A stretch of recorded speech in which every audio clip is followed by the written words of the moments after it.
Olá! Hoje a gente vai analisar juntos um material assim bem instigante, um artigo do Jorge Guerra Pires. Ah, sim, muito bom esse texto. Ele investiga como os nossos desejos, né, podem estar sendo sutilmente direcionados por algoritmos. Ele até introduz uma ideia, o desejo mimético 2.0. Isso, Faz a gente lembrar daquela frase famosa do Steve Jobs, sabe?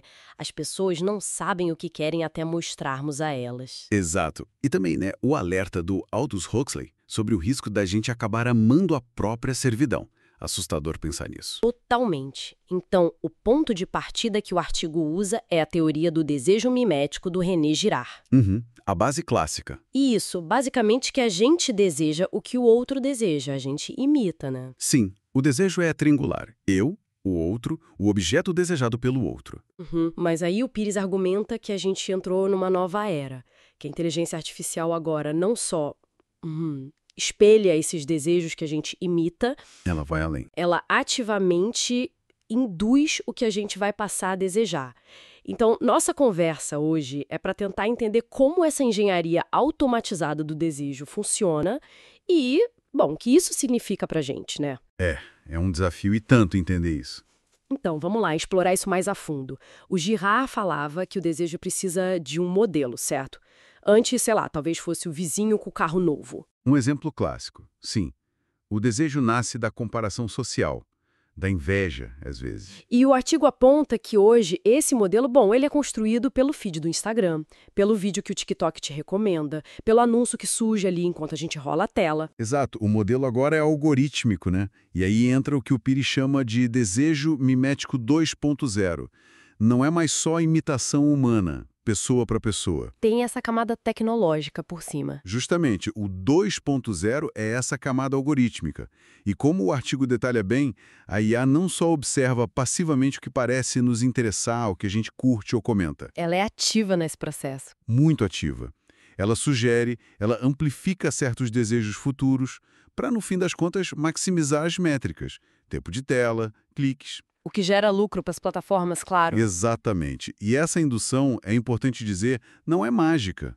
A IA analisa padrões em volumes gigantescos de dados, o que faz milhões de pessoas pararem de rolar, interagirem, e aí promove conteúdos com características parecidas. É fascinante. E um pouco assustador pensar nessa otimização toda. O artigo argumenta que a IA faz isso sem conhecer no sentido humano, né? Precisamente.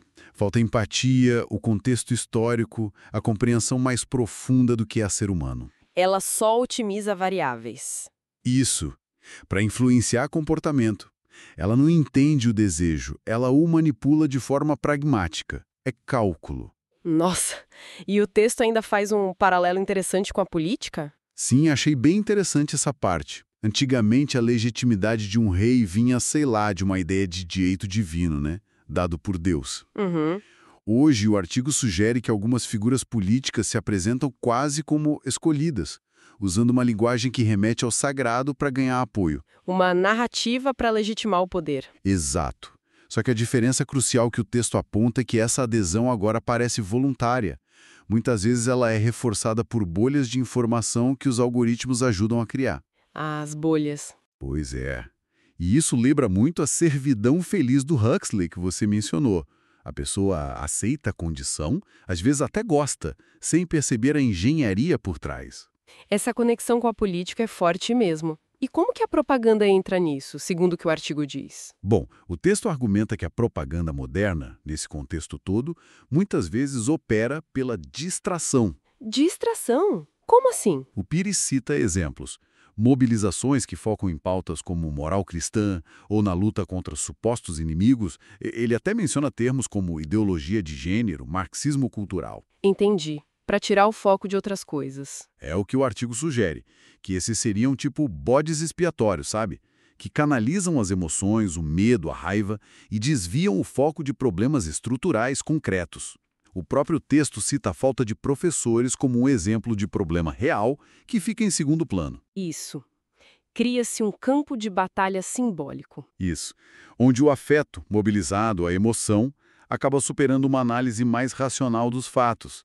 Engaja mais, né? Entendi.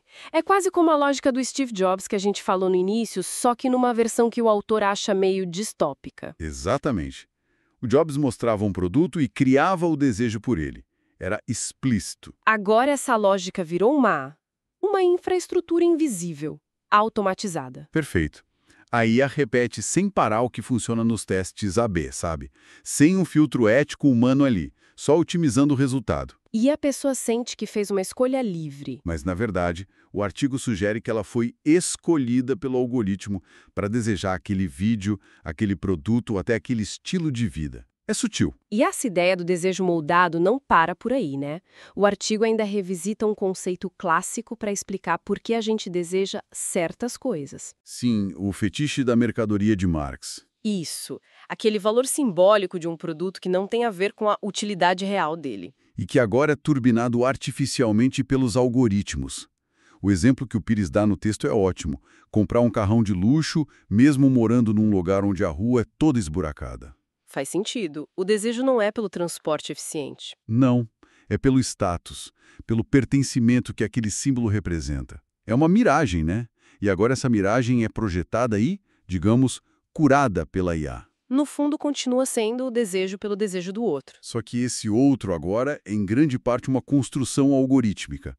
É o desejo do feed, né? Então, o que a gente pode tirar disso tudo? Qual a mensagem central que o Pires parece querer passar? Olha, acho que a ideia principal é que a inteligência artificial, da forma como é usada hoje por muitas plataformas, ela não nos conhece de verdade no sentido humano. Ela nos molda. Ela nos molda. Ela não está prevendo o nosso comportamento de forma neutra, como às vezes a gente pensa.